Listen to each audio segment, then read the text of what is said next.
Bom, hoje eu vou entrevistar o Almir Felitti, que é autor desse livro, História da Polícia no Brasil, Estado de Exceção Permanente. Eu sou Fausto Salvador, da Ponte, tive o prazer de escrever o prefácio desse livro, tive o prazer de ler o livro antes, ganhar os spoilers do livro. E agora eu estou tendo o prazer de falar com o Almir, que ele estudou bastante esse assunto, esse livro nasceu de um mestrado que ele estava fazendo. Ele vai contar um pouco sobre isso. Almir, vou pedir para você começar dizendo quem é você, sua formação e por que você resolveu estudar a polícia no Brasil.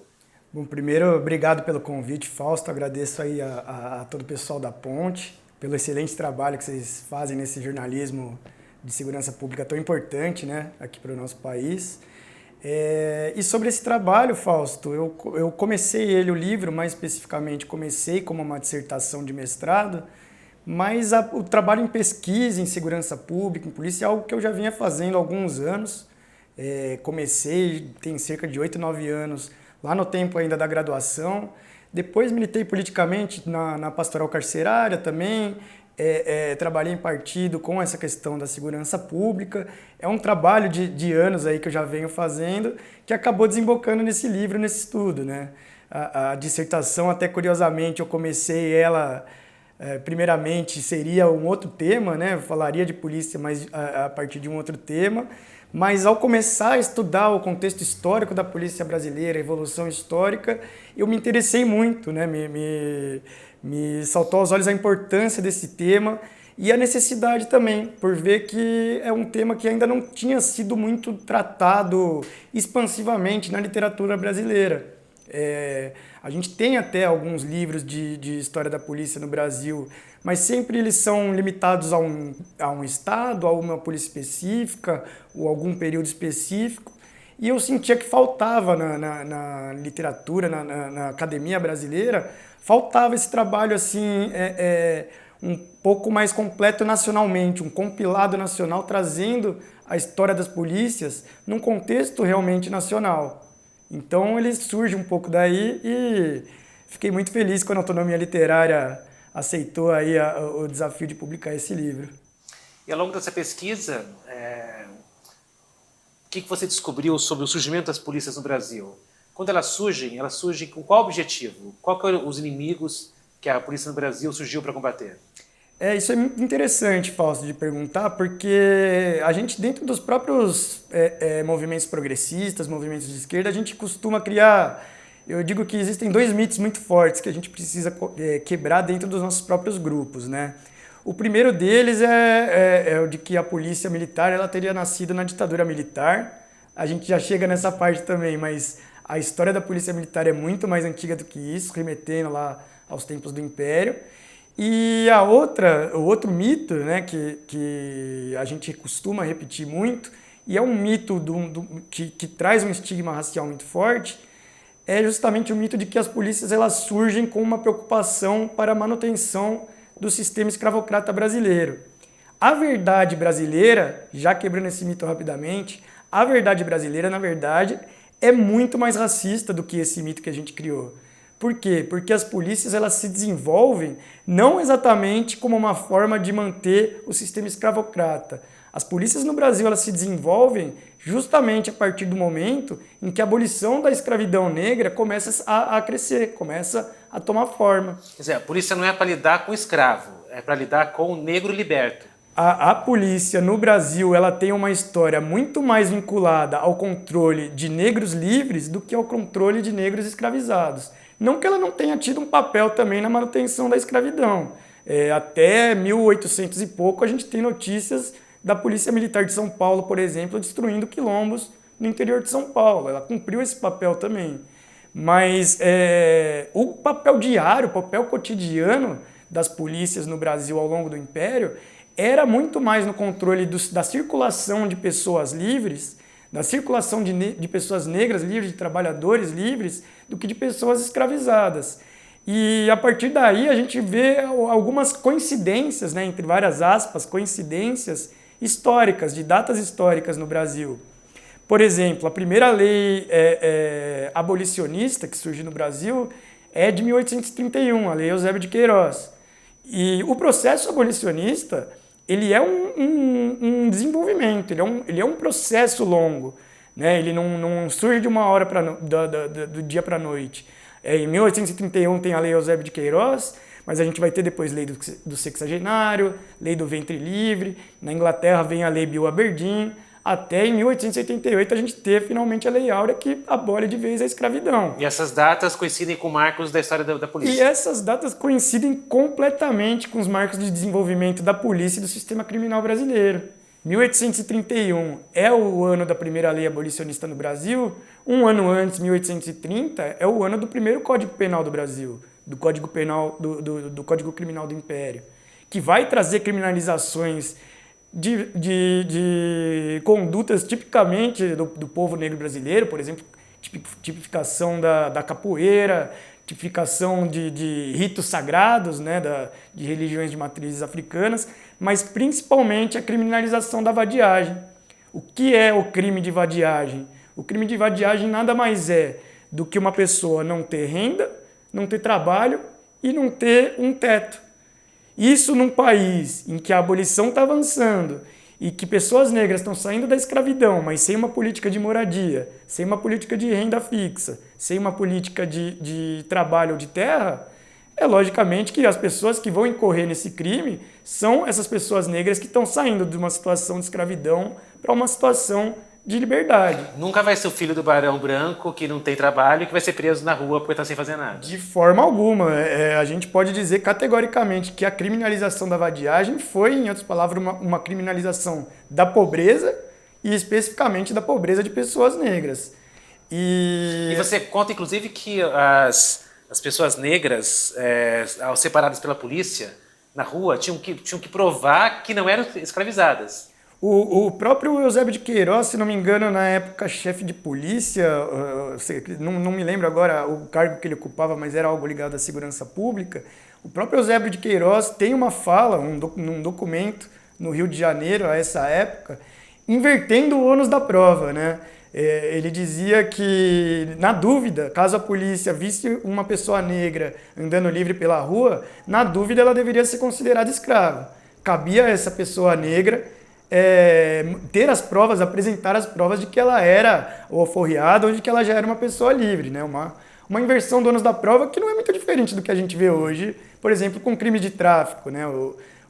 A criminalização das drogas, ela traz também essa inversão do ônus da prova, em que a palavra dos policiais vale tudo, enquanto o réu preso tem que, de todas as maneiras, buscar alguma forma de provar a inocência dele, né? Isso acontece muito. A gente conta várias histórias na ponte da pessoa que é presa baseada quase em nada, e a família tem que fazer todo um corre de ir atrás de câmera, contratar advogado, fazer toda uma investigação para provar que a pessoa é inocente, porque em princípio se ela foi detida pela polícia e ela é pobre negra, você já se entende que ela é culpada. Eu cheguei a ver inclusive que o José Bonifácio de Andrada, que é um dos pais fundadores da nação brasileira, em 1823, o Brasil ainda consolidando o processo de independência, ele fez uma representação, Assembleia Constituinte, propondo o fim da escravidão, mas ao mesmo tempo que ele propunha o fim da escravidão, ele dizia que para evitar que faltassem os braços necessários à agricultura e indústria, porá ao governo em execução ativa as leis policiais contra vadios e mendigos, mormente sendo estes homens de cor. Quer dizer, já no surgimento do Brasil, uma parte da elite brasileira já tinha essa noção de que, para lidar com a população negra liberta, seria necessário você ter uma força policial repressiva e racista. Então, quando a gente fala... Então, a pergunta que eu faria hoje, quando se fala que a polícia brasileira é racista, como sendo um desvio, até que ponto, historicamente falando, é desvio ou é projeto? O que a gente vê, Fausto, é justamente um projeto. Porque o que houve? Até vou trazer alguns números, eu não vou lembrar eles de cabeça exata no livro, eles estão com um pouco mais de exatidão. É muito curioso perceber alguns números de Salvador e do Rio de Janeiro, né? Lógico que as estatísticas não são muito expansivas, né, da época, mas o que a gente tem denota essa característica. Em Salvador e no Rio de Janeiro, no início ali do século XIX, o que a gente tinha era eram presídios majoritariamente brancos. Até por um motivo óbvio, as pessoas negras estavam numa situação de escravidão e era até desinteressante para as elites que eles fossem mantidos em um sistema prisional público. O que havia sobre as pessoas negras no Brasil era um controle privado dos seus corpos, através da escravidão. Eles eram vistos como uma propriedade privada. Ao longo desse processo de abolição, em que cada vez mais e mais pessoas negras vão se tornando livres, vão circulando livremente nas cidades, esses números em Salvador e no Rio se invertem. Já no fim do século XIX, os presídios que eram majoritariamente brancos se tornam majoritariamente negros. Isso não é exclusividade do Brasil. No Alabama, que foi o último estado dos Estados Unidos também a abolir a escravidão, onde a abolição foi muito tardia também, em 1865, até as vésperas de 1865, os presídios eles chegaram a ter assim, cerca de 90% de pessoas brancas. Após a abolição, já na data da abolição, simplesmente essa proporção se inverte. Simplesmente a população carcerária do Alabama passa a ser de 90% de pessoas negras. Então, o que a gente vê? Por que a gente diz que isso foi um projeto, não é exatamente um desvio? Foi um projeto porque simplesmente se transferiu o controle privado sobre corpos negros para o controle público. A partir do momento que já não havia mais o instrumento privado da escravidão, passou-se a utilizar o instrumento público da polícia, do sistema carcerário.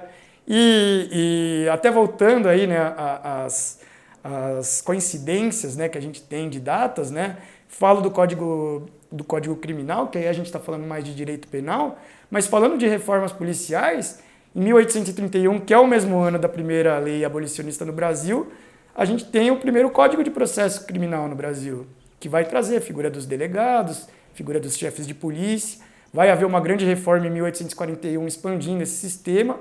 E em 1871, ainda na época da escravidão, vem a lei que cria o inquérito policial, que é um instrumento extremamente inquisitorial, como o próprio nome diz, né? Um instrumento que não precisa respeitar certos direitos fundamentais dos cidadãos, e que mesmo sendo criado em 1871, em época de império, na época da escravidão, ele sofreu pouquíssimas mudanças até hoje.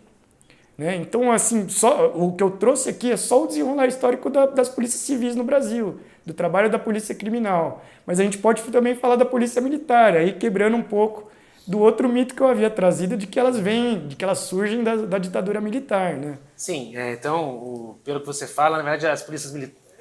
É um mito muito comum dizer que o problema da militarização das polícias no Brasil começou em 69, quando a ditadura cria a figura da polícia militar como sendo a única a ter o papel exclusivo de fazer policiamento ostensivo. Mas você, no seu livro, detalha que não, que na verdade as polícias do Brasil já nascem militarizadas. Exatamente, também não é uma exclusividade no Brasil, em todo mundo ocidental, se você pegar a história das polícias, elas nascem militarizadas assim como uma forma de impor mesmo o poder estatal no território. Elas cumprem um papel assim muito central na consolidação do Estado moderno no mundo todo, assim, porque do que depende o nascimento de um Estado, né? Depende da sua soberania. Depende da sua lei ser imposta e respeitada dentro de um determinado território. O braço estatal que faz com que essa lei, essa soberania tenha validade, seja respeitada dentro de um determinado território, historicamente foi o das polícias e historicamente de polícias militarizadas. Isso vai acontecer em Portugal, vai acontecer na Espanha, vai acontecer na unificação italiana, vai acontecer na unificação alemã, vai acontecer na independência americana, vai acontecer numa série de países.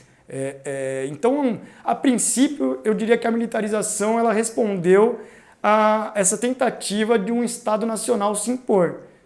Isso também no Brasil independente. Primeiramente, no Brasil colônia, né, a militarização era uma forma de Portugal ter um controle mais firme sobre o território colonizado, mas a história das polícias militares mesmo, das polícias modernas militares no Brasil, já começa num Brasil independente.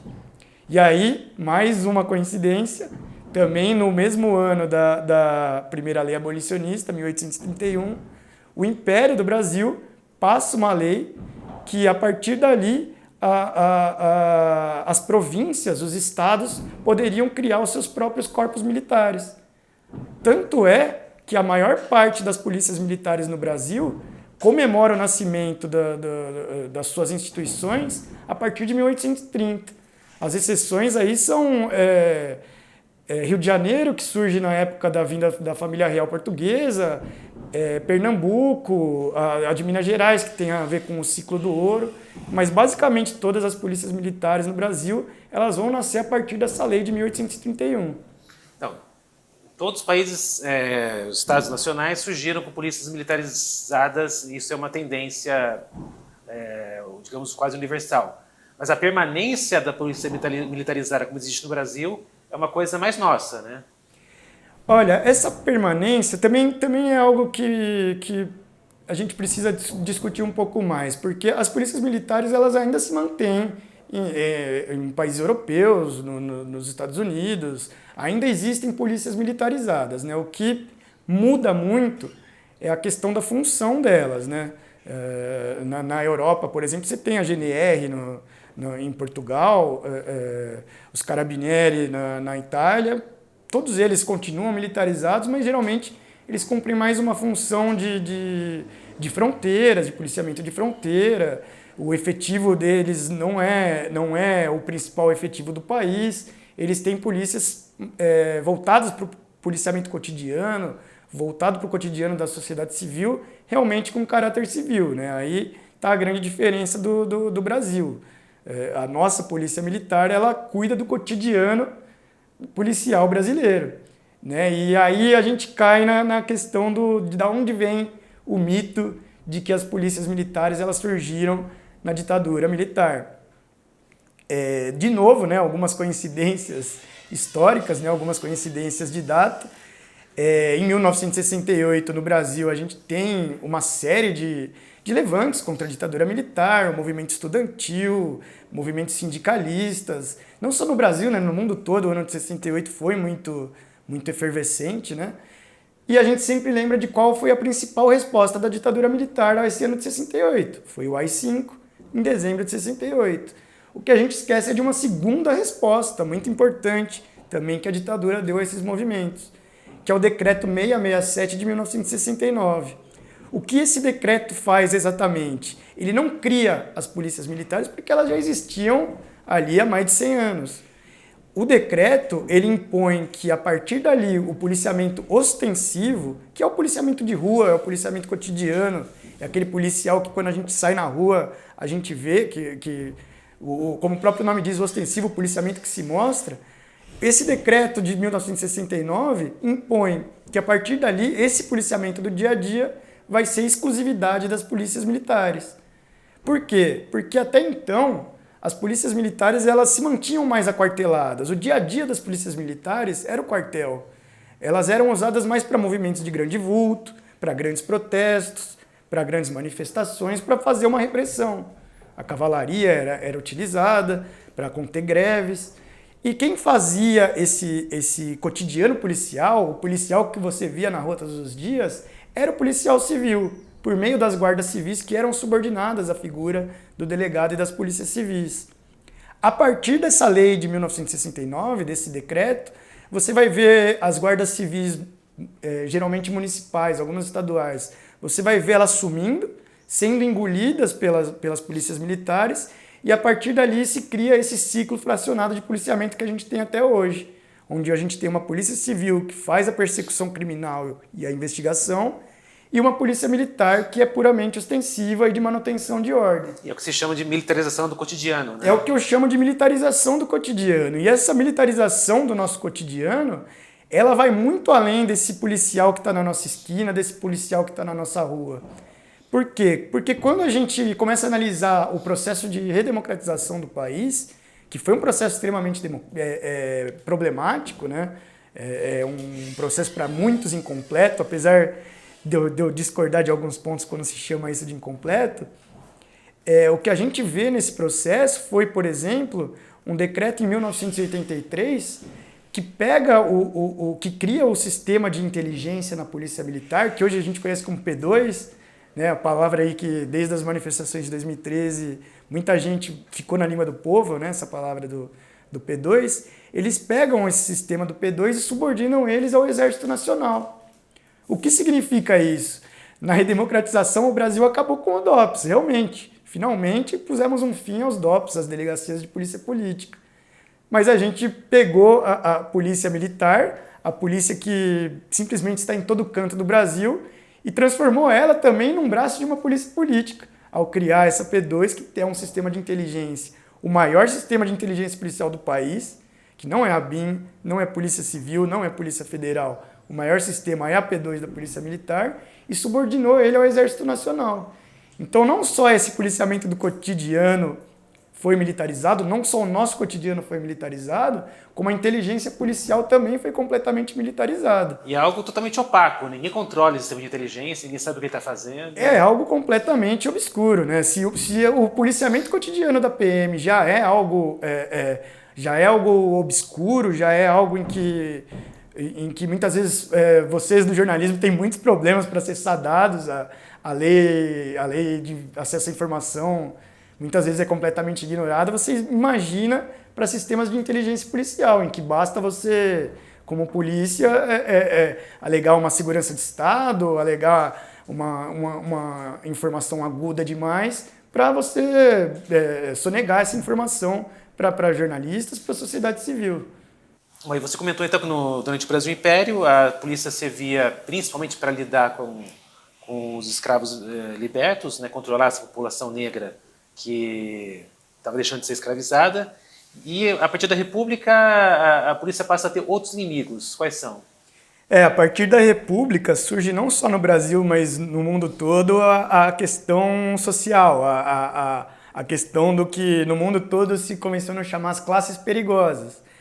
Mais especificamente para o Brasil, o que seriam as classes perigosas? É a nova classe proletária livre que passa a surgir no campo e na cidade. Formada por quem? Formada por muitos imigrantes, logicamente, porque o Brasil teve esse processo que também é um processo racista de imigração, de embranquecimento da nossa população, se unindo a uma massa de pessoas negras que vinham de uma situação de escravidão para uma situação de liberdade agora, mas sem qualquer tipo de política pública, de moradia, de renda ou de trabalho. A partir daí, com uma urbanização crescente, com uma industrialização crescente, o que a gente vê é o surgimento de uma nova classe proletária no Brasil muito mais organizada do que até então. E tanto ela se organiza que a gente vê isso em fatos históricos. Né? Em 1903, se eu não me engano, a gente tem a primeira greve em São Paulo. Em 1905, desculpa, a gente tem a primeira greve em São Paulo. Em 1903, a gente tem uma revolta urbana muito forte, apesar de pouco organizada, mas muito popular, que é a revolta da vacina no Rio. A década de 10 ela é recheada de greves, principalmente em São Paulo, mas também em outros estados, até que em 1917 a gente tem a primeira grande greve geral no Brasil e em 1922 o surgimento do Partido Comunista Brasileiro. Eu trago esse panorama de que de um lado teve toda essa organização da classe trabalhadora, mas se de um lado a classe trabalhadora se organizou, do outro a elite também se organizou.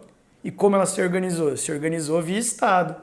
Essas primeiras polícias públicas que a gente vê nascendo no Império, se desenvolvendo no Império, elas ainda eram pouco profissionalizadas, ainda eram pouco estruturadas. A partir da virada do século, a gente vai ter tanto na esfera da Polícia Civil quanto na esfera das polícias militarizadas um processo de desenvolvimento muito forte que consolida essas polícias modernas do Brasil. Por exemplo, falando de polícia militar, em 1905 a Polícia Militar de São Paulo contrata uma missão militar francesa para treinar a sua força pública. Anos depois, Minas Gerais contrata uma missão militar suíça. O Rio Grande do Sul contrata uma missão militar do próprio Exército Nacional. Isso é algo que vai se repetindo nessa virada do século nas polícias militares. Toda essa movimentação, essa modernização é com vistas a combater essas classes perigosas. Não só combater as classes perigosas, mas aqui também é muito importante a gente falar da tal da política dos governadores. Porque nesse momento, já desde o Império, o federalismo ele já vinha se impondo no Brasil, dando às províncias uma certa autonomia, desde o período regencial. E isso se acentua durante a República Velha. E ter uma força pública muito forte, ter uma polícia militar muito forte, o que a gente viria a chamar de pequeno exército estadual, era uma forma de combater o intervencionismo da União. Então, esses 3 estados que eu cito, São Paulo, Rio Grande do Sul e Minas Gerais, não é à toa. Eles eram, de fato, os 3 estados mais fortes economicamente na República Velha. Eles eram também os 3 estados com a maior força política na República Velha. E manter esses pequenos exércitos estaduais era uma forma de manter a autonomia deles e os seus interesses em território nacional. Tanto é que na República Velha, e até mesmo no Império, é normal a gente ver conflitos entre polícias militares de estados diferentes, né, dado essa questão da política dos governadores. Mas não foi só nas polícias militares que esse desenvolvimento se acelerou na virada do século. Na Polícia Civil é também nessa virada do século que a gente vai ver surgir as primeiras escolas de polícia, a gente vai ver surgir polícias de carreira, né, para acabar com essa coisa do policial ter 2 empregos, ele pode começar a se dedicar ali à carreira policial única e exclusivamente. E a gente vai ver esse pseudo-cientificismo do positivismo criminológico, né? As escolas de polícia elas vão ser muito baseadas num extremamente racista positivismo criminológico, né? Que é aquele que faz o perfilamento dos cidadãos. Era a crença de que determinadas raças, determinadas etnias eram inferiores, eram mais dadas ao crime. A Polícia Civil ela se forma dentro dessa pseudociência do positivismo criminológico. E é até algo curioso de trazer como esse positivismo criminológico ele funciona diferente no Brasil do que ele funcionou na Europa e nos Estados Unidos, né? Porque quando a gente está falando de positivismo criminológico, dando o nome certo à coisa, a gente está falando de um supremacismo branco. Era uma crença de que algumas etnias eram inferiores e mais dadas ao crime. É o racismo científico, né? Um racismo científico, ou pseudocientífico, né? E é muito curioso porque, como no Brasil a taxa de miscigenação ela sempre foi um pouco maior, né, do que na Europa e no próprio Estados Unidos, houveram algumas peculiaridades desse positivismo criminológico. Por exemplo, enquanto nos Estados Unidos e na Europa o supremacismo branco pregava a segregação total entre as raças, pregava que brancos e pessoas pretas não deveriam se misturar, no Brasil, também dentro de uma visão racista, também dentro de uma visão de supremacia branca, a gente começou a importar a branquitude, né? A gente, por meio de políticas públicas, começa a incentivar a imigração de pessoas brancas para, nas palavras aí do governo, apurar a nossa raça, embranquecer a nossa raça. Até uma explicação, né? Por que no Brasil não houve leis de segregação, né? Como houve nos Estados Unidos. Aqui o sistema racial, a supremacia branca, ela teve essa complexidade de saber que vivia num país com uma miscigenação, vamos dizer assim, um pouco mais avançada, né? Mas mesmo esses imigrantes brancos europeus trazidos para cá para embranquecer a população, começam a entrar na mira da polícia quando começam a se organizar em sindicatos, em movimentos anarquistas, também acontece isso. Exatamente, a questão de classe ela tem um peso enorme no cotidiano policial brasileiro, né? A gente tem, né, nessa época leis obviamente voltadas à população negra, mas a gente também vai ter leis voltadas aos imigrantes brancos, ao controle de imigrantes brancos, porque de fato eles vinham também para compor essa nova classe proletária brasileira, né? Então vai ter, por exemplo, a lei Adolfo Gordo, que é uma lei que permitia que imigrantes anarquistas fossem expulsos do país, né? Até uma curiosidade, porque na época o anarquismo era muito mais importante para a construção proletária no Brasil do que o próprio comunismo, né? As maiores forças elas eram anarquistas e anarcossindicalistas. E a gente vê uma série de leis que vão sendo passadas para um controle dessa imigração, se falava em quais eram os imigrantes bons para serem recebidos e quais não eram. E, curiosamente, um dado importante de trazer, muitos pensam que o DOPS ele vai surgir ou só na ditadura militar ou antes com Vargas. Na verdade, o DOPS surge justamente na República Velha. O primeiro DOPS do Brasil surge em 1924 ou 26, se não me engano agora, em São Paulo. A República Velha de São Paulo inaugura a polícia política no Brasil. porque é justamente uma polícia política voltada não só ao controle racializado de pessoas negras pobres, mas da classe trabalhadora como um todo, de pessoas que se organizavam para fazer greves, para combater a exploração do seu trabalho. E, de um lado, havia esse controle da polícia civil via polícia política, e de outro havia o controle feito pela polícia militar nos movimentos de grande vulto. Até é interessante lembrar que o brasão da PM de São Paulo até hoje contém algumas estrelas sobre os seus feitos históricos, e uma dessas estrelas é justamente a repressão à greve geral de 1917.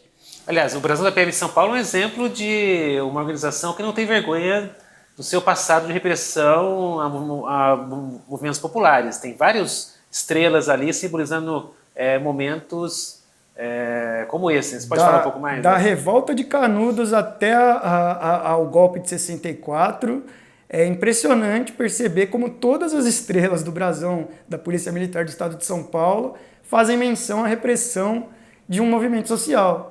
Inclusive movimentos sociais que nem de São Paulo eram, porque havia essa importação de polícias muitas vezes, como a Polícia Militar de São Paulo era uma das mais bem estruturadas, era uma das mais bem organizadas, muitas vezes ela era chamada a intervir em movimentos sociais de outros estados, do Contestado, Revolta de Canudos, foram vários movimentos em que eles interviram. Até a Revolta da Chibata, que era uma revolta de marinheiros, em sua maioria negros, que não queriam mais ser tratados como eram tratados os escravos antigamente, com chicotadas. A polícia de São Paulo se orgulha de ter reprimido esse movimento. Exatamente. Isso mostra o caráter político da polícia militar. Isso mostra também o caráter aquartelado de que ela tinha. De como ela não era uma polícia do cotidiano, mas sim uma polícia para reprimir grandes movimentos. E, para além disso, no dia a dia, embora você fale muito das leis que foram criadas, tinha toda uma repressão praticada pela polícia no dia a dia que não precisava passar necessariamente pelo sistema criminal, né? Como que é isso? O que existia antes mesmo do inquérito policial, o inquérito policial já é muito problemático, né? Apesar de ele ser o mecanismo mais moderno que a gente tem no Brasil até hoje, ele já é muito problemático. Mas a gente voltando para antes do inquérito policial, a gente tinha os chamados termos de bem-viver. O que eram esses termos de bem-viver? Nada mais eram do que uma forma da polícia civil prender, julgar, acusar e já dar uma sentença ali sem sequer precisar passar pelo judiciário. Porque o cidadão era preso geralmente por motivos de vadiagem, embriaguez, desordem, né? Motivos extremamente genéricos, era preso e assinava esse termo, e nesse termo muitas vezes havia ali alguma coisa que ele deveria cumprir, ou algum tipo de pena que ele deveria cumprir. Isso sem passar por qualquer crivo do judiciário, né? Então, o delegado, até hoje, é uma figura muito problemática, mas desde os primórdios, desde o início da figura do delegado, ele já traz essa confusão com o sistema de justiça. Ele já traz essa confusão de agregar nele, nessa figura inquisitorial, várias funções, inclusive judiciárias. É a figura da polícia que prende, julga, acusa e dá a sentença. Quando que foram criados os termos de bem-viver e como que funcionava exatamente a aplicação desse sistema? Os termos de bem-viver, eles já existiam desde do início do Brasil independente, e eles eram, eu acho que a gente pode chamar eles de um sistema de julgamento sumário. Um sistema de execução sumária, até a gente pode dizer, sumaríssimo. Por quê? Porque ele tirava do crivo do judiciário qualquer trabalho de fazer algum julgamento. A partir desse termo de bem-viver, o próprio delegado já formava a culpa ali, no próprio cotidiano policial, já formava a culpa da pessoa que foi presa, repito, geralmente por motivos completamente genéricos, embriaguez, desordem, vadiagem, e a partir dali já se formava uma culpa penal, e como uma culpa penal já se cumpriu uma pena, sem precisar passar por um julgamento, sem precisar passar por todos os princípios processuais que são comuns ao direito.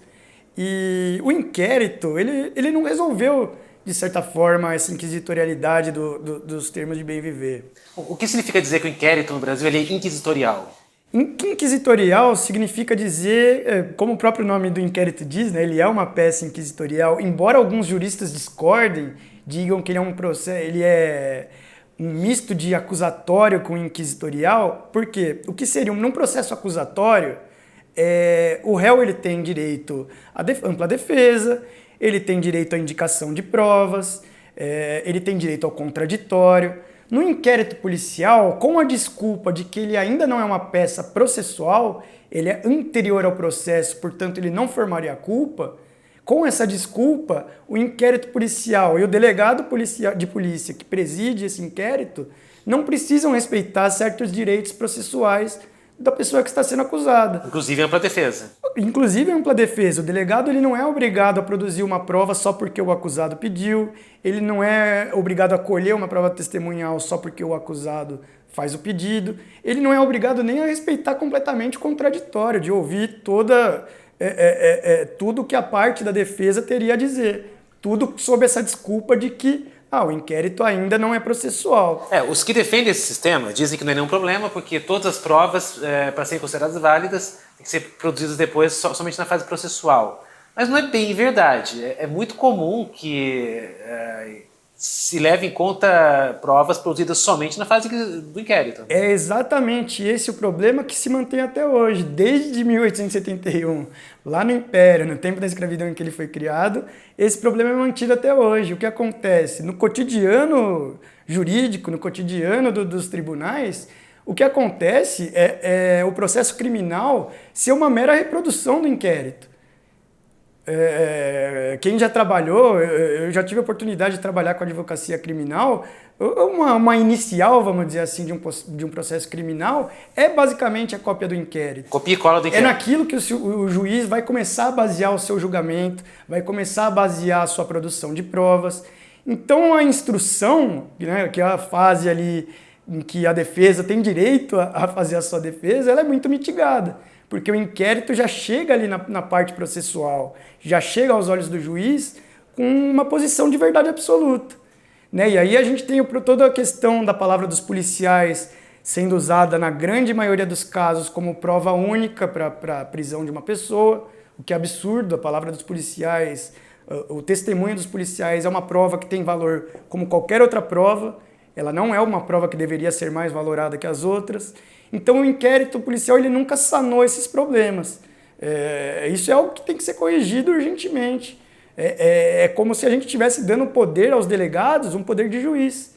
Porque ele entrega um processo criminal basicamente pronto, sem respeito à ampla defesa, sem respeito ao contraditório, sem uma especificação de provas completa, e ele entrega isso ao judiciário como uma peça de verdade absoluta.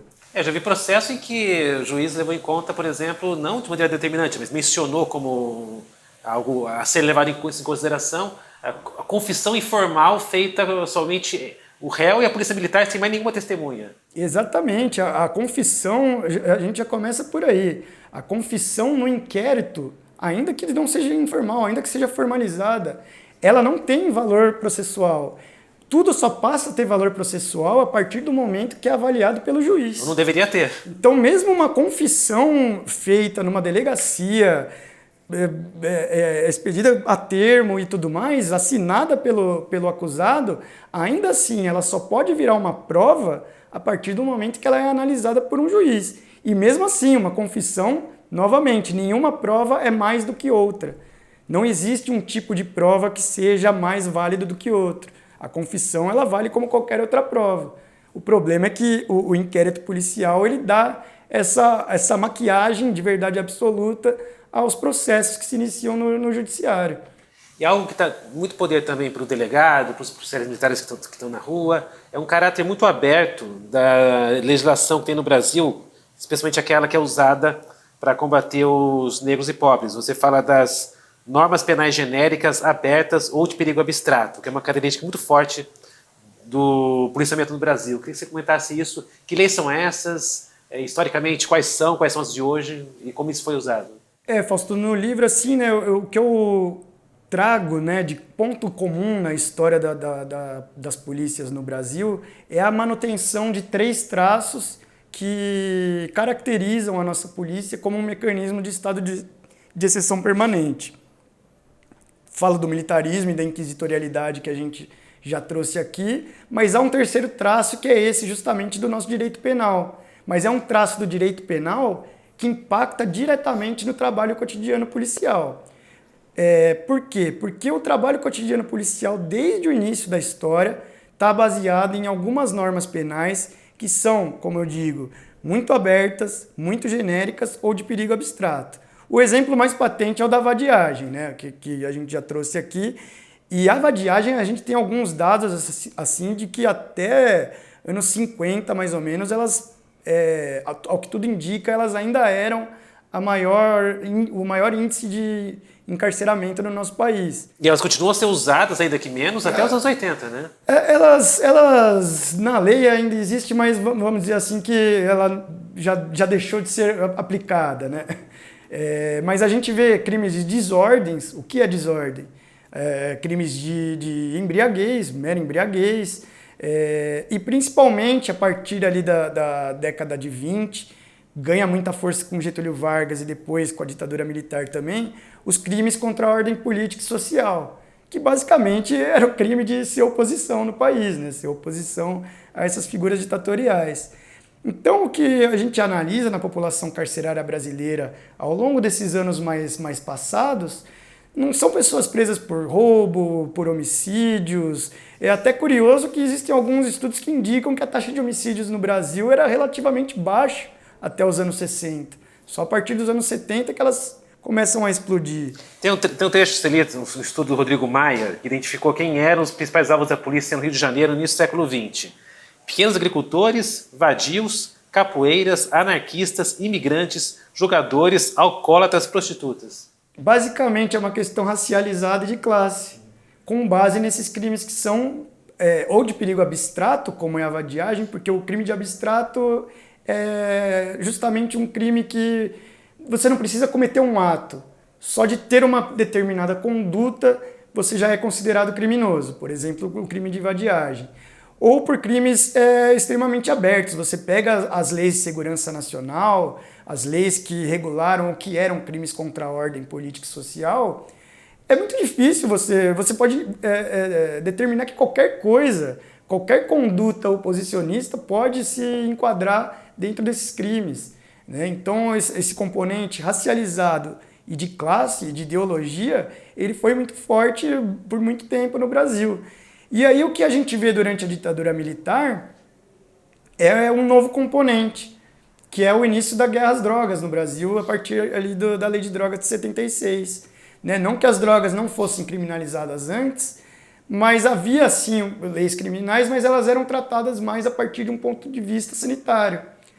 A partir dos anos 70, com toda a pressão do próprio governo americano, Nixon, Reagan, a guerra às drogas, ela chega em toda a América do Sul, chega com muita força no Brasil a partir da Lei de Drogas de 1976, e ela também, de novo, traz uma norma penal completamente aberta. Se a gente pegar hoje a Lei de Drogas de 2006, a lei que está vigente hoje, ela é uma lei extremamente aberta porque ela traz 11 verbos incriminadores.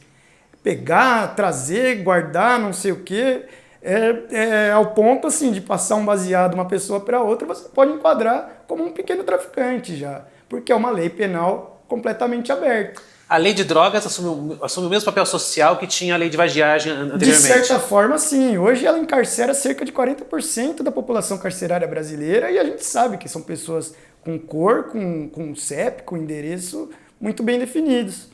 Então, ela, de certa forma, ela faz essa substituição, né? Se antes havia a lei de vadiagem para controlar as pessoas pobres, a lei de drogas é que se transforma nessa criminalização da pobreza no Brasil. E a falta de precisão do texto penal de definir quem é traficante, quem é usuário, é interessante justamente para o policial poder definir ele próprio. Exatamente.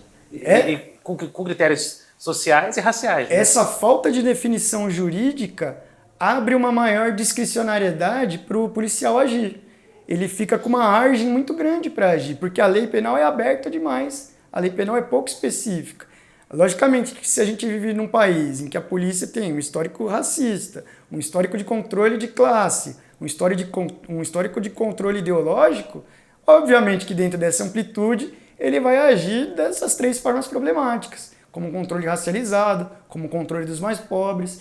É isso que a gente vê mais ou menos em alguns dados que saíram até do CNJ há pouco tempo, que o Alexandre de Moraes repetiu num dos discursos dele agora no STF, de que brancos precisam de uma quantidade maior de droga com eles para ser presos como traficantes, enquanto negros são presos com uma quantidade muito menor. Essa é a discricionariedade da polícia com leis penais abertas demais. Outro mito muito comum quando se fala dos problemas da polícia no Brasil é acreditar que todos os problemas nascem com a ditadura militar de 64 a 88. Mas você aponta que a gente já teve que lidar com o entulho autoritário de policiamento também quando chegou ao fim o governo do Estado Novo, que terminou em 45. E como que a democracia que veio depois lidou com aquela polícia autoritária que foi criada naquela ditadura? Fausto, é até pesado quando a gente faz essa análise da história, porque a gente fica com a impressão de ter repetido um erro muito grave, mais uma vez, a respeito das polícias, né? Porque o Brasil vem, né, de uma época, primeiro de império e escravidão, depois de uma república velha oligárquica, nada democrática, né, num estado liberal puro, e logo após isso uma ditadura varguista que dura 15 anos. Uma ditadura que consolida as polícias políticas no Brasil, que apesar de ter, de certa forma, tirado um pouco do poder político das polícias militarizadas, também incentiva a militarização. Mas ao fim desse momento ditatorial da era Vargas, nada é feito na arquitetura policial brasileira. O sistema policial é mantido, apesar de algumas garantias democráticas serem, enfim, impostas ao Brasil. A gente começa a ter uma relativa liberdade de imprensa, um relativo acesso ao poder judiciário. São coisas inegáveis desse período, apesar de ainda pouco perfeitas, mas são inegáveis. Apesar disso, a estrutura policial brasileira ela simplesmente não é alterada. E aí a gente fica com esse... eu não diria que é exatamente um paradoxo, né, mas dois sistemas conflituosos convivendo, que é um sistema de liberdades e um sistema de uma polícia essencialmente ditatorial. Então, por exemplo, é muito curioso, a gente tem essa ideia de que os DOPS funcionaram plenamente ou só na era Vargas ou só na ditadura militar. Basta entrar o pessoal que está assistindo aí, entra no site do Arquivo Público de São Paulo, pesquisa lá pelas pastas do DOPS. Entre os anos 45 e os anos 64, os DOPS estiveram em plena atividade, perseguindo comunistas, perseguindo anarquistas, perseguindo sindicalistas. É lógico que entre as polícias havia algo um movimento meio pendular, quando algum governo um pouco mais afeito a eles assumia, eles eram mais receptivos, quando um governo mais à esquerda assumiu, eles foram menos receptivos. Mas isso tudo ele vai cobrar um preço muito caro em 64, porque em 64 não são só os militares das Forças Armadas que dão o golpe, eles são auxiliados também por forças policiais. É muito curioso notar o movimento que houve, por exemplo, em São Paulo.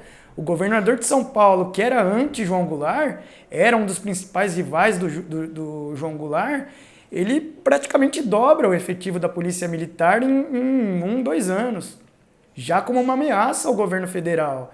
Em Minas Gerais, a polícia militar mineira chegou a ter planos de invasão do Espírito Santo junto com as Forças Armadas para garantir que não se tivesse um acesso ao Porto do Espírito Santo. Então essas polícias elas vão atuar com muita força também, já na época do golpe, já no pré-golpe, eu diria, né? Porque elas ajudam a criar esse clima de instabilidade política e já no dia do golpe realizam uma série de prisões, o DOPS já está em plena atividade.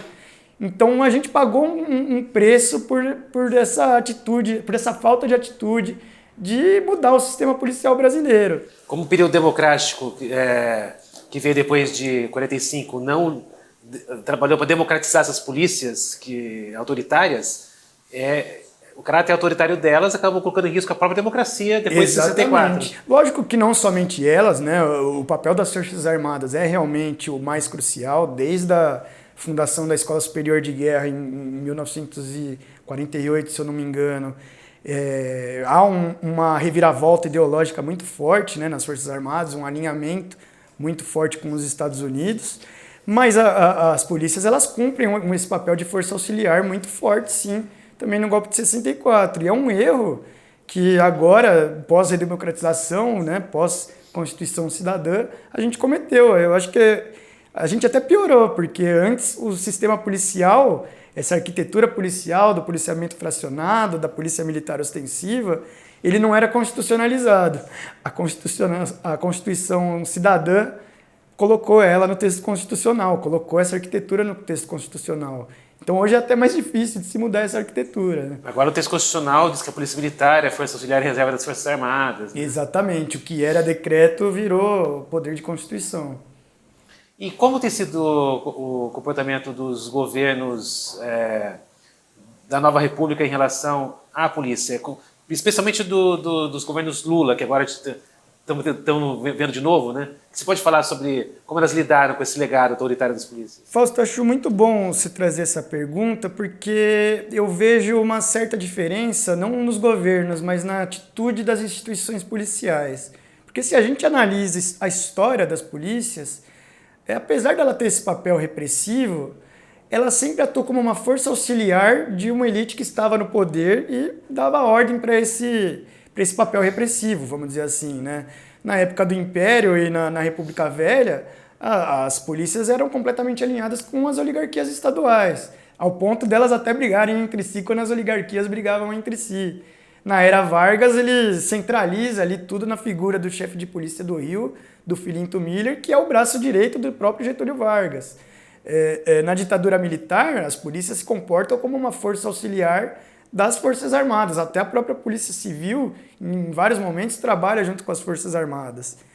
E quando vem a redemocratização, novamente a gente tem esse cenário em que sistemas de liberdade convivem com sistemas autoritários, né? A gente tem uma maior liberdade de imprensa, um maior acesso à justiça, uma maior liberdade de expressão, ao mesmo tempo que estruturas da polícia ditatorial se mantêm. E o que a gente vê, novamente, quando algum governador mais afeito às polícias assumia, ele não tinha maiores problemas. Em São Paulo, aqui, por exemplo, a gente teve o caso do Montoro, que tentou impor algumas mudanças na polícia, ele chegou a enfrentar greve policial, por exemplo, né? Então, de certa forma, se repetiu o que a gente viu entre os anos 40 e 60, da polícia, não com tanta força assim, mas em alguns momentos exercia um certo boicote a governos em que ela não tinha muitas concordâncias. O que eu vejo de 2018 para cá é um clique, assim, um momento de virada nas instituições policiais, porque de certa forma elas começaram a assumir um protagonismo que elas não tinham antes. Eu falo de 2018 não só pela eleição do Bolsonaro, mas porque em 2018 a gente tem um recorde de policiais eleitos para o Congresso Nacional, não lembro agora, foi mais ou menos uns 40. Em 2022 esse recorde é batido de novo, apesar da vitória do Lula, foram quase 50 aí policiais eleitos, uma sobre-representação de uma classe. Né? Imagina que houvesse 100 professores no Congresso, 100 médicos no Congresso, a gente não consegue imaginar isso. Mas hoje é completamente normal a gente imaginar 50 policiais, 50 representantes de uma única classe dentro do Congresso. E eles começaram a ter lideranças próprias, eles começaram a ter bandeiras próprias, eles têm lutas políticas próprias, pautas próprias, uma bancada própria. Isso é algo um pouco inédito na história do Brasil, porque pela primeira vez parece que as polícias começam a se comportar como uma engrenagem que vai se soltando da máquina estatal brasileira. Apesar de também responder a interesses de elite, a interesses de poder, ela passa a ser uma engrenagem que vai se soltando da máquina pública. De certa forma, uma mercilonização, né? Porque, para mim, uma polícia que não tem controle público, uma polícia sem controle popular algum, ela não tem outro nome, ela é uma milícia privada. Então a gente está vendo no Brasil esse processo de milicianização das forças policiais de autonomia das forças policiais. O que eles querem agora com o projeto das leis orgânicas? Querem botar a ouvidoria sob o poder do comando das polícias, tentaram tirar o poder do governador de nomear o comandante das polícias. Isso é uma autonomia que não cabe num sistema de controle que é necessário haver sobre as polícias. Então, você me pergunta disso, eu vejo que até 2018 o que a gente via era a mesma situação lá dos anos 40 e 60. Governos mais afeitos se deram melhor com a polícia, governos menos afeitos se deram pior, mas agora, a partir de 2018, eu vejo esse processo de autonomização das polícias, que é muito perigoso. Eu me pergunto até que ponto a gente, de fato, teve essa tentativa das polícias de se tornarem mais autônomas, isso de fato existe, com certeza, mas até que ponto também os governos não deixaram que isso acontecesse? Porque quando você fala de governos um pouco mais contrários à violência policial, que tentaram se colocar, eu não consigo lembrar de nada com menos de 20 anos. Você citou Montoro, além de Montoro eu citaria o Covas, citaria Olívio Dutra, Leonel Brizola, Tarso Genro, mas nenhum, assim, provavelmente. A sensação que eu tenho quando eu lembro dos últimos 20 anos, praticamente, dos últimos 15 anos, nesse século, nenhum governo nenhum estado governado pelo PT, pelo PSB, eu não lembro de nenhum deles ter tentado fazer qualquer reforma ou atitude mais drástica com relação à violência policial também, como sei lá, o Leonel Brizola tentou, como o Covas tentou aqui, o Montoro que você citou. Muito dessa autonomia também é concedida por governos que preferem que uma coisa que se observa muito com os governos de esquerda, quando assumem os estados, é que eles praticamente terceirizam a segurança pública. Eles não colocam os seus nomes para comandarem a segurança pública, eles trazem nomes da própria polícia. Então foi uma autonomia que o Estado foi dando para eles, né, ao longo dessas últimas décadas. Né? Sim, total de acordo. Essa autonomia que a gente viu estourar a partir de 2018, ela é consequência de uma falta de políticas públicas.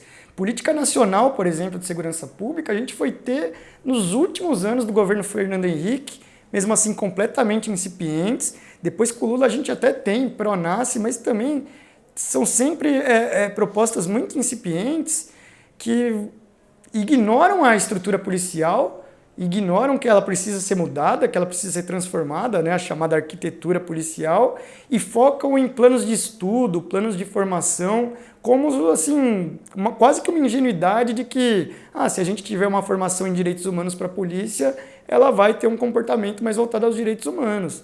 A estrutura da polícia não é voltada para isso, a estrutura precisa ser alterada para que uma formação funcione. E a gente nunca teve essa reforma no Brasil. Todas as reformas foram tópicas. Foi sempre uma questão muito mais voltada à formação. Pouco se fala de controle popular. A gente está vendo agora as ouvidorias sobre ataque. Por que a gente não conversa sobre corregedorias externas, por exemplo? Porque nenhum governador tem a coragem de falar em corregedorias externas. Porque a gente fica hoje, né, até para explicar para o pessoal aí, a gente tem hoje 3 formas de controle, né, sobre as polícias. A primeira é o Ministério Público, que é um controle externo, é um controle da sociedade civil. Quantas e quantas vezes o Ministério Público não é conivente com a violência policial, porque divide uma ideia de mundo muito parecida, muito policialesca. A outra forma de controle são as corregedorias. São internas, são formadas pelos próprios policiais. Não adianta a gente esperar muito de um modelo de policiais julgando os próprios policiais. A terceira são as ouvidorias, que são externas, têm participação popular, mas não têm poder disciplinar sobre as polícias. Elas não podem punir as polícias. Por que nenhum governador, nesse momento em que 2 anos atrás a gente teve uma reunião de governadores discutindo se as próprias polícias deles estavam fora de controle ou não, por que a gente não tem nenhum governador com a coragem de discutir um modelo de corregedoria externa, por exemplo?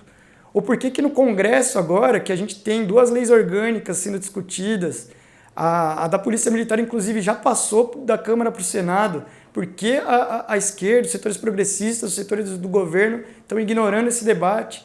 Um debate que já falou em criar cargo de general para a PM, que já falou em tirar poder do governador de nomear comandante da PM, que já quer subordinar a ouvidoria ao comando da PM. Por que a gente não está inserido nesse debate? Por que os governadores não estão inseridos? Porque foram muitos anos lavando as mãos. Governadores que tinham até poderiam ter um histórico político mais ligado aos direitos humanos, muitas e muitas vezes lavaram as mãos para criar uma política pública porque sabem que é um terreno espinhoso. A gente está falando de um braço armado do Estado que é muito difícil de lidar. Mas a bomba uma hora explode, né? E o que a gente tem visto desde 2018 é a violência policial explodindo nas periferias e explodindo até mesmo para o campo político do país. As corregedorias, elas têm poder, mas não têm independência. As ouvidorias têm independência, mas não têm poder de punição. Mas, em tese, o Ministério Público não teria essas limitações. Por que é tão difícil ver um controle efetivo das polícias sendo feitas pelo Ministério Público no Brasil? O que falta? Seria também algum tipo de controle popular, mais direto, junto ao trabalho do MP? Olha, seria muito importante também. A gente está falando de participação popular, a polícia está longe de ser exclusividade e não gostar de participação popular, né? Se a gente pega o CNJ, por exemplo, que em tese faz as funções ali de corregedoria da justiça, mais da metade dos 15 membros é formada por juízes. No CNMP, a mesma coisa, só que com promotores. Então, essa falta de controle popular ela é meio generalizada no sistema de justiça, no sistema penitenciário, no sistema policial brasileiro. Talvez mudar esse sistema de controle, trazer movimentos sociais junto a esse controle, seria um caminho. Mas eu gostei muito, apesar dela ter tido um efeito curto, até pela própria falta de controle, eu gostei muito de quando o STF teve aquela decisão no Rio de Janeiro, porque dizem que ela paralisou as operações policiais no Rio. Não foi justamente isso, né? O que ela disse foi simplesmente: o Ministério Público existe para fazer o controle das polícias. Foi a DPF das favelas. Exatamente. A partir de hoje, por conta não sei por que foi só por causa da pandemia, porque a violência policial não tem nada a ver com a pandemia, né? Mas a partir daquele dia, se a polícia quisesse fazer uma grande operação, ela tinha que consultar o Ministério Público para ver se a operação era válida. O STF teve que virar para um Ministério Público estadual e chamar ele a fazer esse controle. Então a gente precisa também, talvez, falar da popularização dos Ministérios Públicos, transformar os Ministérios Públicos em realmente públicos, porque hoje não é isso que a gente vê. Hoje, principalmente na questão criminal, o que a gente vê é um Ministério Público completamente alinhado com a visão de mundo policialesca. No cotidiano aí da advocacia criminal, o advogado sabe que muitas vezes ele tem mais que convencer o próprio promotor do que o juiz, né, a uma absolvição, a uma inocência. Tal qual é esse papel policialesco que o Ministério Público tomou para si na nossa sociedade. Então, as reformas elas não passam só pela polícia, elas passam assim pela própria visão que a gente tem de Estado, que a gente tem de democracia, né? É uma discussão muito mais profunda.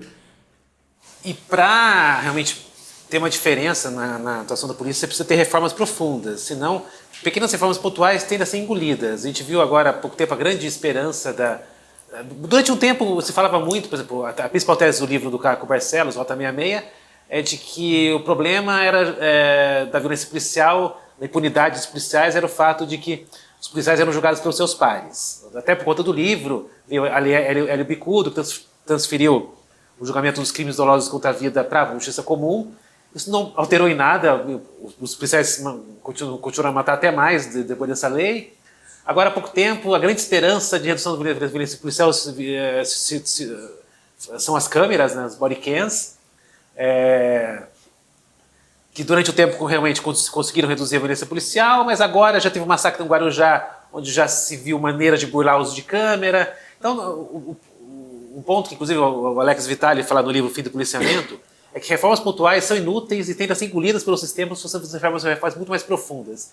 E você até cita o exemplo do seu livro, que eu acho interessante de mencionar, que é tão forte esse peso das instituições autoritárias, que até instituições feitas depois, de caráter civil, criadas fora da ditadura, já em pleno período democrático, como as guardas civis municipais, tendem a querer imitar o caráter autoritário e militarizado das polícias. Você chamou isso de isomorfismo institucional. Queria que você até comentasse, porque realmente, você observa que as guardas municipais, o que também derruba a tese de que o grande problema foi a ditadura militar, porque ela surge depois da ditadura militar, surge como forças civis, e você tem visto cada vez mais, em várias cidades do Brasil, as GCMs atuando, especialmente junto à população de rua, de maneira extremamente violenta, militarizada, com simbologia militar, e claramente tendo as polícias militares como seu referencial de como uma força policial tem que ser.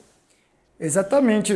Você pegar o Estatuto das Guardas Civis Municipais é talvez um dos regulamentos mais modernos de polícia que já tenham sido feitos no mundo. Ele traz toda a visão de policiamento comunitário, ele traz lá tem um dispositivo desse estatuto que nenhum prefeito toca nele, que é uma questão de um órgão externo de controle. Eu desconheço alguma cidade, pode ser só desconhecimento, mas desconheço alguma cidade que tenha criado esse dispositivo até hoje, mas o estatuto traz ele. Mas a gente vê como as reformas tópicas elas têm esse limite.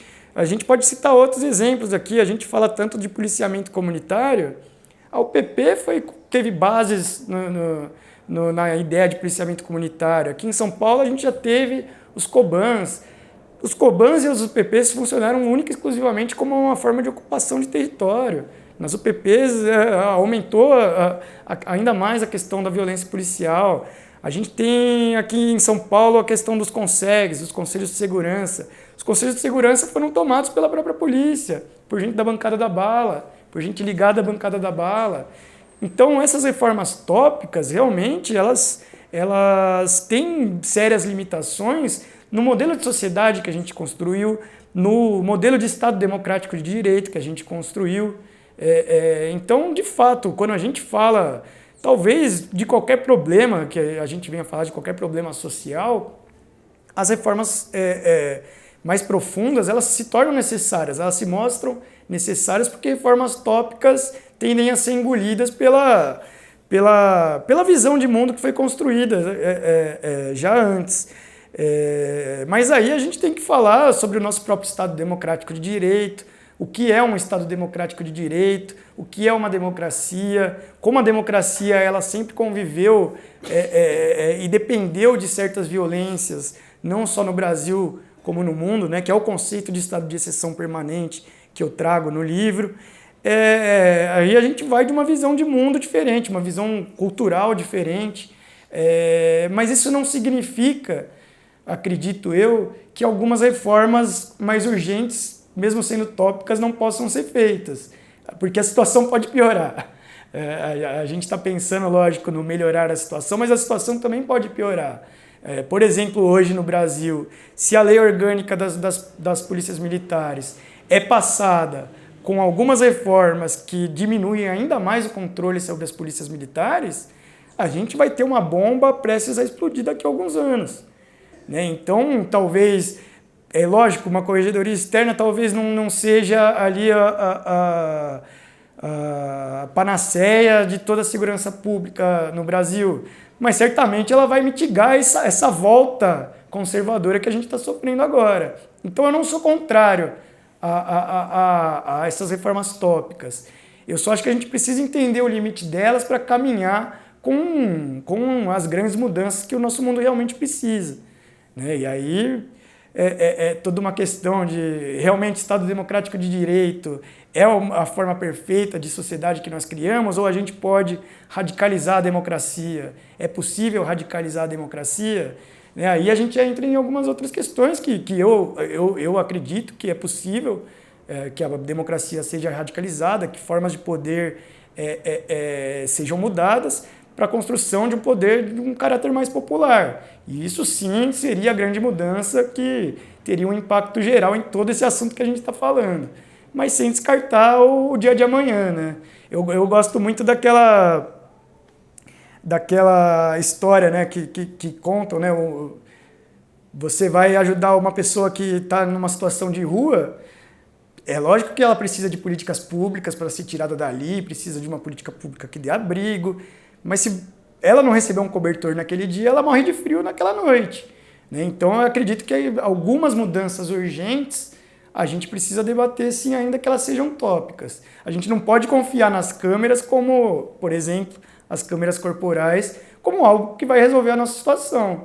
Só como algo que vai mitigar um problema até a gente, de fato, conseguir corrigir esse problema no todo, né? Não dá para desistir das câmeras, porque sem elas é pior. Sem elas é pior, com certeza. Bom, eu que acompanho já faz alguns anos o debate público sobre policiamento no Brasil, eu via que durante muito tempo se tratava a violência policial brasileira como uma jabuticaba. A polícia brasileira estava se desviando de um ideal de polícia que é seguido em outros países democráticos. Como na Europa, nos Estados Unidos, durante muito tempo foi moda citar os Estados Unidos como referência de policiamento correto e o Brasil como algo que se desviava disso. Cada vez mais, por motivos que precisam ser analisados, mas as falhas das polícias nos países centrais estão vindo à tona mais do que nunca. Então, especialmente depois do caso George Floyd, não se vê mais a polícia dos Estados Unidos como uma polícia perfeita, um exemplo a ser seguido. Cada vez mais a polícia francesa tem sido exposta para a opinião pública mundial como também algo problemático. E quando se olha para a história desses países com mais atenção e se pesquisa mais, a gente percebe que eles sempre tiveram os mesmos problemas que nós tivemos de policiamento, de polícia política, de polícia que pune mais os mais pobres, os operários, os negros ou as outras minorias raciais que existem nesses países.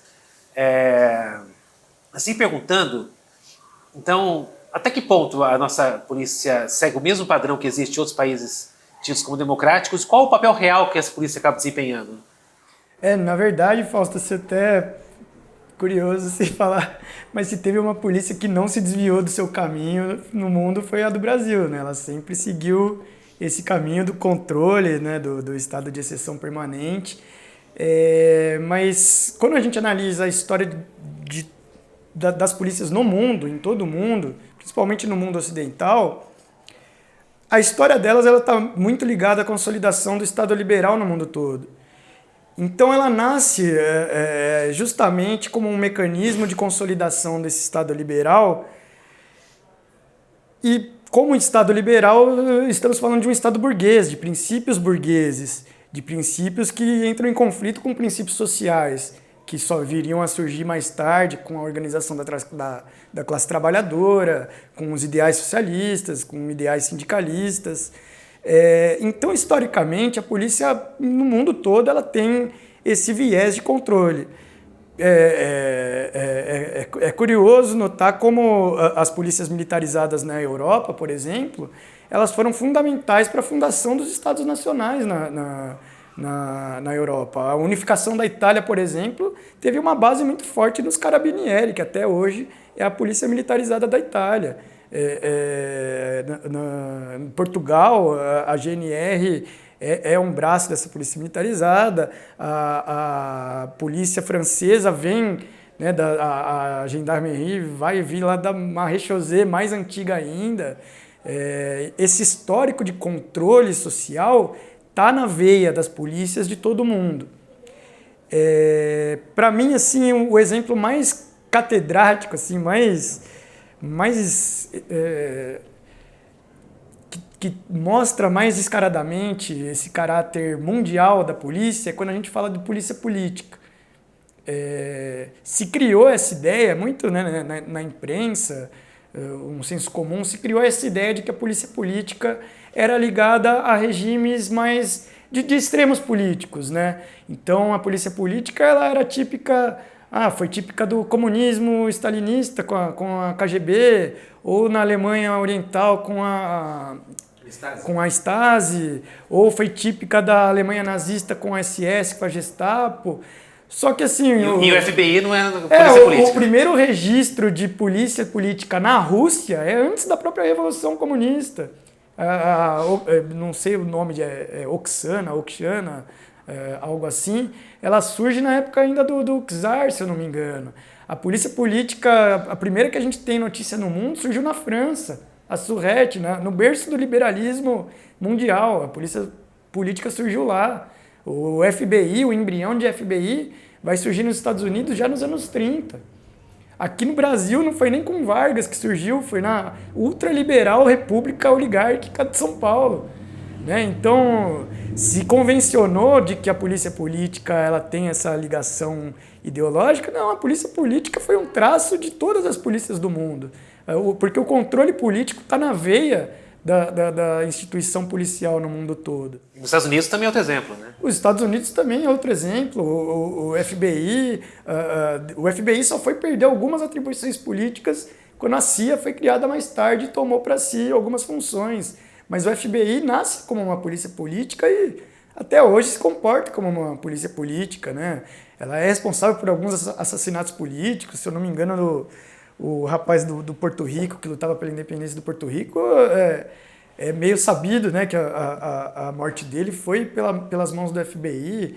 Estamos falando de uma polícia política que atua até hoje. E o que aconteceu que, de certa forma, alguns países, alguns estados democráticos de direito do centro do mundo, vamos dizer assim, do norte político, conseguiram manter por um bom tempo a sua violência de forma mais distante. Vamos lembrar que a França tinha colônia até aí os anos 70 e ainda tem raízes coloniais em alguns países que estão sendo discutidas agora. Estamos falando do berço do liberalismo mundial. Eles conviveram 200 anos com colônias, com próprias colônias. Nos Estados Unidos, que é um outro berço do liberalismo, eles tiveram uma violência mais restrita à população negra por muitos anos. Foram 90 anos. A democracia liberal americana conviveu 80 anos com a escravidão, 90 anos com a escravidão e depois mais 100 anos com leis segregacionistas. Então, o que essas democracias fizeram? Elas mantiveram a violência em guetos, vamos dizer assim. Os Estados Unidos, dentro do seu próprio território, a partir dessa segregação com as pessoas negras, e na Europa essa violência era segregada para suas colônias. Chegou um momento em que esse império colonial ruiu e essas colônias bateram a porta dessas grandes potências e agora a democracia deles entrou em crise porque a violência de que essas democracias dependem agora tem acontecido dentro dos seus próprios territórios, mas a grande verdade é que as democracias liberais, elas se constroem a partir dessa violência e elas dependem dessa violência. E a polícia é um dos principais braços dessa violência que mantém as democracias liberais ao redor do mundo. Então, e cada vez mais está se debatendo no mundo, nos Estados Unidos, mas também na Europa, algo que a gente conhece muito, que é a militarização das polícias, né? Exatamente. As polícias do cotidiano, aquelas que estão na rua, estão cada vez mais militarizadas. Agora em que essas democracias entraram em crise, essas democracias que todo mundo julgava como democracias consolidadas, entraram em crise, é que a gente vê, falando popular, o pau comer. Na França, olha quanto tempo de violência policial a gente já está vendo. Quantos e quantos oposicionistas do Macron não são presos todos os dias, todas as semanas.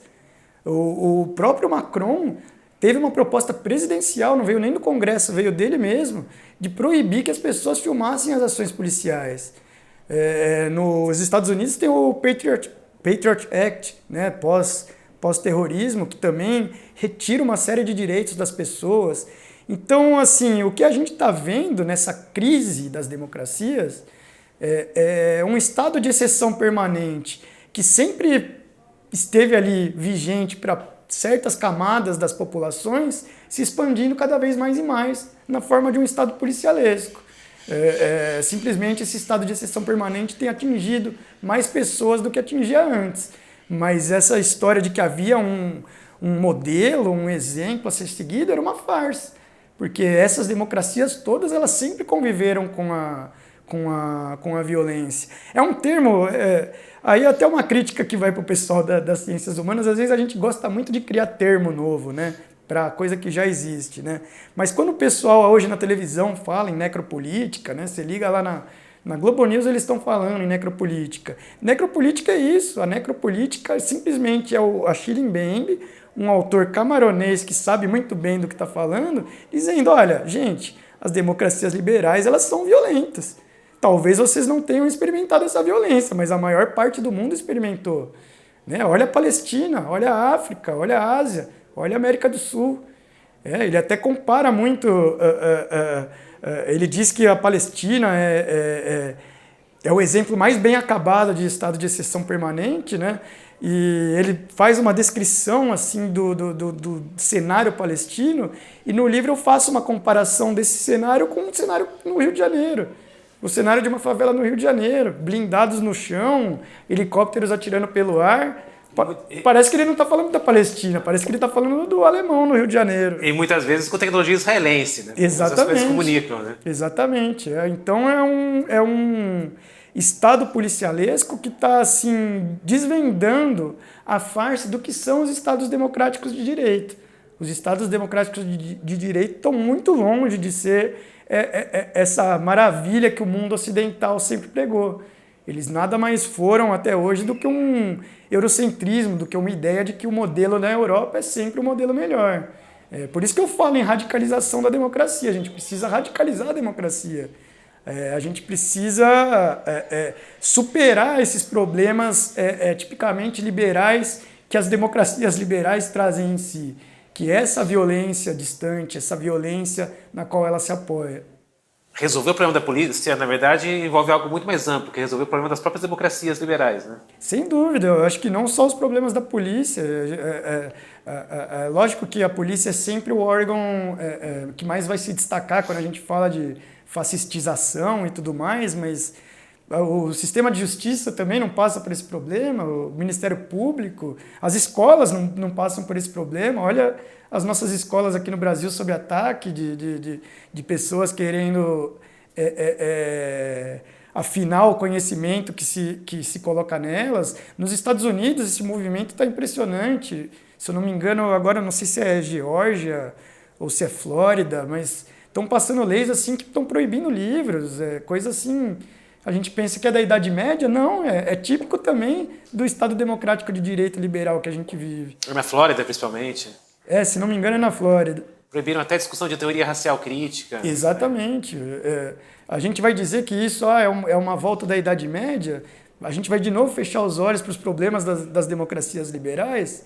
As democracias liberais é que conviveram com o colonialismo, elas criaram o colonialismo na África, elas criaram sistemas como o apartheid, elas que criaram uma situação como a da Palestina. Então a gente precisa sair dessa ideia da democracia liberal como um ideal que ainda não foi atingido e parar para ver que ele é um ideal que já foi atingido sim e talvez ele não era tão ideal assim. Muito legal, Amir. Pô, acho que no final dessa entrevista deixa a gente com mais perguntas do que respostas. Eu acho que as boas entrevistas e os bons livros trazem justamente isso para a gente. Muito obrigado pela entrevista. Eu que agradeço. Obrigado, viu, Fausto? É jóia.